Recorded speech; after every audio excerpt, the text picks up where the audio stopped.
విదేశాల్లో వింటుంటాం, బాత్రూములు కడిగే వాళ్ళు ఉంటారు, అట్లాగే వండి పెట్టే వాళ్ళు ఉంటారు, కాకపోతే డబ్బులు బోల్డ్ అంత ఖర్చు అవుతూ ఉంటుంటుంది అన్నట్టు.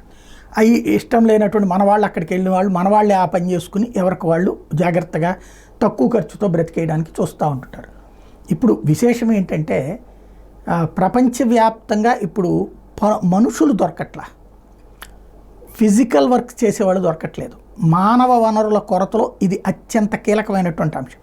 దీంతో యంత్ర సామాగ్రితో, లేదంటే ఇప్పటికే చూడండి, ఇదివరకు ఆఫీసుల్లో అయితే అయ్యా నేను ఊడుస్తానయ్యా నాకు పని ఇవ్వండి, వాచ్మెన్గా పని ఇవ్వండి అని అడుగుతా రికమెండేషన్లు చేయించుకునేవాళ్ళు. ఇవాళ రోజునేంటి, మనకెవరు రాకట్లా, ఎవరిని చేస్తున్నాం మనం, వీళ్ళని ఏది హౌస్ కీపింగ్ అని చెప్పే టీం వాళ్ళే టీలు పెట్టించిన, ఇల్లు కడిచి అదే ఆఫీస్ తుడిచిన కడిగిన ఇదంతా.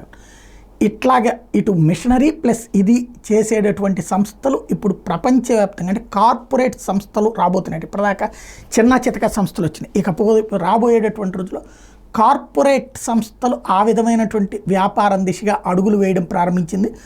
అమెరికాలో సాఫ్ట్ బ్యాంక్ చైర్మన్ కొడుకు ఈ వ్యవహారాలకి కీలకమైనటువంటి వ్యవస్థని ప్రారంభించారని చెప్తున్నారు.